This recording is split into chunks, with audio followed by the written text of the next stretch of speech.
Hello guys, मैं हूं सनी और आप देख रहे हैं हार्डवेयर वाना। अगर आपने हाल ही में 5-5,500 रुपये में कोई कीबोर्ड है ना खोजने की कोशिश की है तो आप ज़रूर कंफ्यूज हुए होंगे, बिकॉज मार्केट में बहुत सारे ऑप्शंस हैं।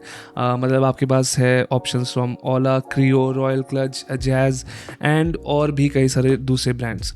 तो उसको और कंफ्यूज करने के लिए एक और है ना नया मॉडल आ चुका है मार्केट में, and that's the jazz AK A20 max plus. अब ये AK A20 मैक्स से थोड़ा सा अलग है एंड AK A20 प्रो से भी थोड़ा सा अलग है ये keyboard. I don't know why उनके नेमिंग स्कीम इतनी कंफ्यूजिंग है, but yes, this is one keyboard जो आपको 5,200-300 रुपए से लेके 6,200 रुपए तक मिल सकता है। अभी कम्पीट कर रहा है directly with the likes of Aula F75, Kreo, Swarm, Royal Kludge के कुछ एक दो जो मॉडल्स है RK सीरीज के, आई थिंक उनके साथ डायरेक्टली कम्पीट कर रहा है। तो जैसे मैंने बताया, ये प्लस वेरिएंट है of the normal AK A20 max version का, और इसका मतलब ये है कि इसमें एक अपग्रेडेड फीचर है, वो है इसकी बैटरी। अब इस प्राइस रेंज में जितने भी कीबोर्ड्स आपको मिलेंगे फ्रॉम लेट्स से ओला या स्वार्म वगैरह, जो दूसरे भी मॉडल्स आपको मिलेंगे, उनमें जनरली आपको 4000 mAh की बैटरी मिलेगी, specially for this form factor, यानी एक 75% लेआउट वाला जो कीबोर्ड होता है। तो यहाँ पे जो आपको बैटरी मिलती है वो है 8000 mAh की, which is literally just double of the competition. अब इसका एडवांटेज आपको क्या मिलने वाला है कि आपको ऑब्वियसली बेटर बैटरी लाइफ मिलेगी, एंड सबसे बड़ा एडवांटेज ये होगा जिन लोगों को RGB वगैरह लाइक बहुत ज़्यादा ना फुल ब्राइटनेस पे रखने की आदत है। इन सारे मैकेनिकल कीबोर्ड्स की जितने भी आपको अभी मार्केट में मिल रहे हैं, उनके साथ सबसे बड़ी लिमिटेशन क्या है कि उनकी बैटरी लाइफ बहुत जल्दी इफेक्ट होती है डिपेंडिंग आप कितनी है ना ब्राइटनेस लेवल रखते हैं। फॉर एग्जांपल, अगर आपके पास 4000 mAh वाली बैटरी वाला कीबोर्ड है और अगर आप लाइट्स ऑन नहीं रखते तो वो आराम से 200-300 घंटे तक निकल सकता है बिना किसी प्रॉब्लम के, एंड डिपेंडिंग अगर ब्लूटूथ भी अगर आप यूज़ कर रहे हैं। लेकिन जैसे ही आप लाइट्स ऑन रखते हैं, मतलब जैसे ही आप फुल ब्राइटनेस पे RGB ऑन रखते हैं, वो बैटरी लाइफ लिटरली 40-50 घंटे तक आ जाती है, विच इज़ वेरी लो अगर आपको है ना ज़्यादा चार्ज करने का मन नहीं है। तो एक बड़ी बैटरी का सीधा असर ये है कि आप थोड़ा सी ज़्यादा देर है ना अपनी लाइट्स ऑन करके रख सकते हैं, आपको RGB ऑफ करने की ज़रूरत नहीं। So that's one nice feature of it. लेकिन अगर बाकी फीचर्स की बात करूँ तो जैसे मैंने बताया, एक वायरलेस कीबोर्ड है, ये ट्राई मोड कनेक्टिविटी के साथ आता है। इसका मतलब ये है कि ये ब्लूटूथ भी सपोर्ट करता है, 2.4 गीगाहर्ट्ज़ डोंगल भी है यहाँ पे, प्लस USB Type-C कनेक्शन तो है ही। एंड जो ब्लूटूथ है उसमें आप 3 डिवाइसेस एक साथ कनेक्ट कर सकते हैं, चाहे वो एप्पल हो या एंड्रॉयड हो या PC, कुछ भी ब्लूटूथ डिवाइस हो सकते हैं। अगर मैं डिज़ाइन से शुरुआत करूँ तो यहाँ पे ये बहुत ही बेसिक सा कीबोर्ड है। सच बताऊँ तो दिखने में बहुत ज़्यादा सिमिलर है हमारे ओला F75 के साथ, लेकिन उतना ज़्यादा सोफिस्टिकेटेड डिज़ाइन नहीं है। तो थोड़ा सा डिफ्रेंशिएट करने के लिए यहाँ पे ये जो कटआउट है ये थोड़ा सा है, बैक बहुत ही सिंपल रखी गई है, एंड जो ओवरऑल कंस्ट्रक्शन है इट्स फाइन। इसका जो वेट है वो अराउंड है ना 800 ग्राम्स के आसपास है, जो ओला F75 से थोड़ा सा कम है। बाकी नॉर्मल फीचर्स मौजूद है जो इस प्राइस के हर कीबोर्ड में है। सच बताऊं तो फॉर एग्जांपल आपके पास टॉगल स्विच है, यहाँ पे मैक और विंडोज़ दोनों के लिए सपोर्ट है। अब सॉफ्टवेयर जो है मैक के लिए नहीं है, सिर्फ हार्डवेयर लेवल में मैक सपोर्ट अवेलेबल है, which is normal for this price point. यहाँ पे मुझे अच्छा लगा कि एक डेडिकेटेड स्विच है मैक और विंडोज़ के बीच में स्विच करने में। जनरली कीबोर्ड्स में कई बार क्या होता है कि आपको फंक्शन प्लस एक कोई बटन दबाना पड़ता है, which is not a problem honestly. This is just one thing जो मुझे like as a convenient factor यहाँ पे अच्छी लगी। बाकी Type-C कनेक्शन है चार्ज वगैरह के लिए। बाकी डोंगल को रखने के लिए यहाँ पे बहुत ही कन्वीनियंस की जगह है, वो कीबोर्ड के पीछे है, और एक मैग्नेटिक डोंगल स्टोरेज है, तो आसानी से नहीं निकलेगा। फॉर एग्जांपल अगर आप बैग वगैरह में रख रहे कीबोर्ड तो डोंगल गिरेगा नहीं जल्दी, तो दो अच्छी चीज़ है। की कैप्स के मामले में यहाँ पे आपको बेसिकली 2 ऑप्शन मिलते हैं। तो अगर मैं गलत हूँ, यहाँ पे 4 कलर वेरिएंट्स है और चारों में से 3 में आपको नॉर्मल PBT की कैप्स मिलते हैं। जो चौथा वाला ऑप्शन है वहाँ पे आपको PBT की कैप्स मिलते हैं, लेकिन वो पास थ्रू लाइटिंग के साथ है, यानी आपके जो लेटर्स है या फिर जो लेजेंड्स है उनके थ्रू लाइट पास होती है, आपको RGB दिखती है। तो बैकलाइट के मामले में वो वाला ऑप्शन ज़्यादा बेटर है, वो इसी कलर में मौजूद है जहाँ तक मुझे पता है। एंड ये तभी पॉसिबल है बिकॉज यहाँ पे एक साउथ फेसिंग PCB है, यानी जो LED है वो in fact instead of being on the top यहाँ पे नीचे है। अब सच बताओ, north facing versus south facing LED enthusiast को बहुत उनके पीछे पड़े रहते हैं कि ये होना चाहिए वो होना चाहिए, लेकिन honestly for most people it does not matter, depending आप कौन सा की कैप यूज़ कर रहे हैं। बाकी डबल शॉट डिजाइन वाले की कैप्स होने की वजह से यहाँ पे कोई ना फेडिंग नहीं होने वाली। जो आपके लेटर्स वगैरह वैसे भी आप उनको डायरेक्टली टच नहीं करेंगे, जो लेजेंड्स वगैरह है वो कभी फेड नहीं होने वाले, बिकॉज PBT है तो जनरली क्वालिटी थोड़ी सी बेटर होती है, थोड़ी सी लेट्स से ड्यूरेबिलिटी भी ज़्यादा होती है, बिकॉज जल्दी शाइनी नहीं होते, तो वो एक अच्छा फीचर है। स्विचेस के मामले में यहाँ पे 2 ऑप्शन है, there is a dream switch and ये फ्लाइंग फिश वाला स्विच, एंड मेरे पास जो सैम्पल है which is the flying fish. And honestly इसके बारे में कुछ प्रॉब्लम्स है, इसके बारे में बाद में बताऊंगा, लेकिन ये रहा इसका एक साउंड टेस्ट।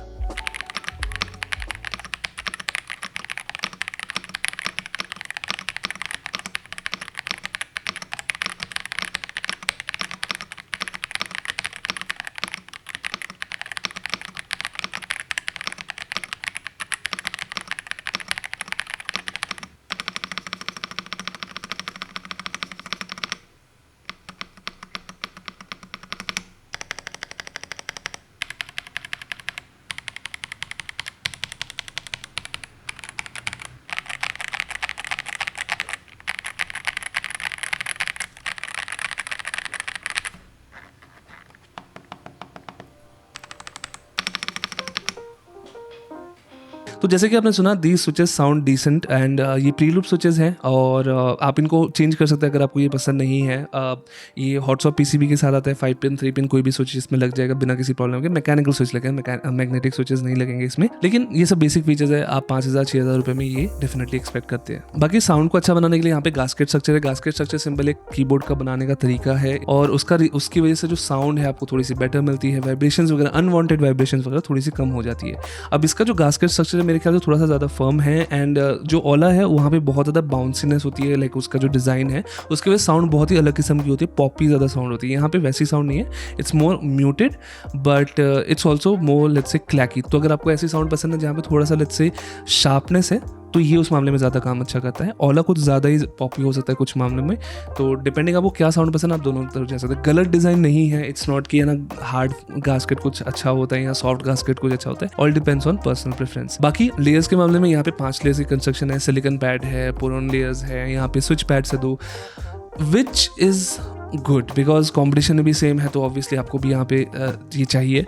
लेकिन इस कीबोर्ड को ओपन करना बहुत ही मुश्किल है। This was the problem with the Aula F75 as well कि यहाँ पे स्क्रूलेस वाला सिस्टम है और सब कुछ क्लिप्स पे माउंटेड है, तो इसको अगर आपको खोलना है ना आपको बहुत जान लगानी पड़ती है एंड स्क्रैचेस पड़ जाते हैं कीबोर्ड पे। सिंपल कोई दूसरा तरीका नहीं है इसको खोलने का। कभी है ना बैटरी वगैरह खराब होगी, आपको रिप्लेस वगैरह करनी हो या फिर कुछ दूसरा भी आपको मॉड वगैरह करना है। लेट्स से आपको सिलिकॉन पैड नहीं चाहिए, आपको थोड़ी साउंड मॉडिफाई करनी है, मॉडिफिकेशन के लिए this is not good and this is the same problem with Aula F75 as well. अब इस प्राइस रेंज में सिर्फ क्रियो 100 में जहाँ पे आपको है ना स्क्रूज मिलते हैं कीबोर्ड को ओपन करने के लिए। अब सच बताओ ये जो सारे कीबोर्ड्स हैं ना जो आजकल के ये मॉडर्न 5-6 हज़ार रुपये वाले कीबोर्ड्स हैं, इनको आपको for most people like 99% of the people आपको ओपन करने की जरूरत नहीं पड़े, लेकिन अगर जरूरत पड़े तो आपको इस चीज़ का ध्यान रखना पड़ेगा। जल्दी से बात करते हैं कि मुझे क्या चीज़ नहीं पसंद आई इस कीबोर्ड के बारे में एंड उसमें से सबसे पहले चीज़ होगी वो है एक्चुअली स्विचेस। अब स्विचेस क्यों नहीं पसंद है? Well the switches are prelubed, smooth है, लेकिन देयर इज वन प्रॉब्लम, वो है वॉबल। इन स्विचेस में बहुत ज़्यादा स्टेम वॉबल है। तो ये स्विचेस का जो बेसिकली जो पार्ट अप डाउन होता है, जो प्लास्टिक का पार्ट होता है, वो इतना ज़्यादा टाइट नहीं है अपनी हाउसिंग में, यानी जो बॉडी है उसके अंदर थोड़ा ज़्यादा वॉबल करता है। उसकी वजह से थोड़ी सी चीप फीलिंग आती है। You don't get the premiumness of let's say the Ola के अंदर जो रीपर स्विचेस हैं या फिर जो क्रियो के अंदर जो GTM एक्सेंस टाइप के स्विचेस है, वो थोड़े से प्रीमियम स्विच फील होते। This is smooth but not as let's say better than those. I would say जो ड्रीम वाला वर्जन है वो स्विच ज़्यादा प्रीमियम है and if you are buying this keyboard I would suggest getting that version में भी, अगर आपको ना क्लैकी साउंड इतनी ज़्यादा नहीं पसंद है।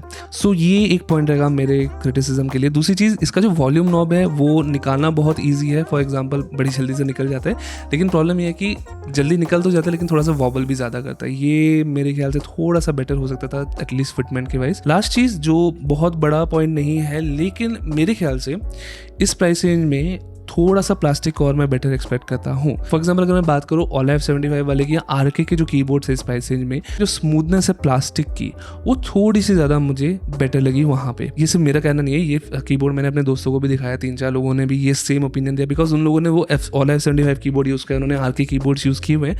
तो जब उन्होंने ये कीबोर्ड्स देखा तो they also fail the same कि प्लास्टिक थोड़ा सा लेट्स से आई थिंक थोड़ा सा चीप फील हो रहा है। प्लास्टिक की क्वालिटी 3,000 रुपये की कीबोर्ड की ज़्यादा है, not a 5-6,000 rupees keyboard. Honestly अगर ये व्हाइट कलर में होता ये भी प्रॉब्लम नहीं होती, ब्लैक में ये चीज़ ज़्यादा चमकती है। ब्लैक प्लास्टिक को अच्छा प्रीमियम बनाना इज अ डिफिकल्ट थिंग। ये जो की कैप्स है because these are pass through and PBT और पास थ्रू की कैप्स सच बताऊं हाथों हाथ नहीं जाते बिकॉज पीबीटी में पास थ्रू की कैप्स बनाना अभी भी इतना ज़्यादा ईजी नहीं है एंड सबसे बड़ी प्रॉब्लम रहती है कि आपको मार्क्स दिखते हैं। फॉर एग्जाम्पल जो कुछ लेटर्स हैं वहाँ पे क्लीननेस नहीं होती, वो बिल्कुल शार्प कट नहीं होती। इसका सबसे बड़ा एग्जाम्पल इस कीबोर्ड में है जो डिलीट की है, अब देखो वहाँ पे अजीब सी लाइन्स दिखती है। तो again very small thing, for most people it does not matter but just a thing जो आपको शायद पता होनी चाहिए। बाकी फीचर्स के मामले में, कनेक्टिविटी के मामले में मुझे कोई इशू नहीं हुआ। सॉफ्टवेयर की बात करें तो unfortunately there was one problem, मेरे इस वर्जन में की सॉफ्टवेयर नहीं चला था for some reason. I think कुछ इशू है मेरे लाइक विंडोज़ अपडेट या फॉर वट एवर रीज़न, लेकिन सॉफ्टवेयर बाकी कंप्यूटर्स में चल रहा था। तो यहाँ पे सारे फंक्शन मौजूद है, RGB लाइटिंग, मैक्रो, बेसिक की रीमैपिंग, जो भी आपको चाहिए आपका काम चलाने के लिए चल जाएगा। लेकिन ये सिर्फ विंडोज़ के लिए अवेलेबल है, मैक के लिए अवेलेबल नहीं है। मैक के लिए आपको यहाँ पे जो हार्डवेयर कंट्रोल्स है वो यूज़ करने पड़ेंगे। क्या 5,500 रुपये के आसपास ये कीबोर्ड आपको खरीदना चाहिए? Well the answer is yes if you need longer battery life. तो जब से कीबोर्ड आया है तब से इसका परसेंटेज बार जो है 1% भी नीचे नहीं गया है, तो वो अभी लाइक जीरो पे अटका हुआ है। जीरो पे इसलिए बिकॉज फंक्शन और बैक्स पे जब आप जाते हैं आपको परसेंटेज एज अ रो दिखती है। तो अगर ना बैटरी लाइफ के मामले में yes this will definitely work, क्योंकि मुझे पता है कि ओला वगैरह जैसे कीबोर्ड्स या क्रियोसॉम जैसे कीबोर्ड्स, अगर आप सच बताओ अगर बिल्कुल बेसिक यूज़र है, अगर आप RGB वगैरह से आपको इतना मतलब नहीं है, लोएस्ट ब्राइटनेस पे वो आराम से ना 20 दिन 30 दिन निकाल सकते हैं उनके साथ, एंड कोई प्रॉब्लम नहीं होती उनमें। तो दिस आई एक्सपेक्ट कि आप एटलीस्ट है ना महीना तो निकाल सकते हैं विद लोएस्ट ब्राइटनेस सेटिंग बिना किसी प्रॉब्लम के, अगर आपका बेसिक यूज़र है 5-6 घंटे आप मिनिमम यूज़ करने वाले हैं। अगर आप इसको खरीदने वाले हैं as a first keyboard then sure you will have no problems. But क्या ओला वाला थोड़ा कीबोर्ड बेटर है, तो मे बी 10-15% वो थोड़ा सा मैं कहूँगा ज़्यादा रिफाइंड है। तो अगर आपको बाय करना है नीचे डिस्क्रिप्शन में लिंक होगी, प्लस एक कूपन कोड भी होगा just for slide discount, and बाकी अमेजोन पे भी अवेलेबल है डायरेक्टली, तो आप परचेज कर सकते हैं। तो थैंक्स टू URX जिन्होंने कीबोर्ड भेजा। तो मैं मिलूंगा आपको अगली बार, टिल देन।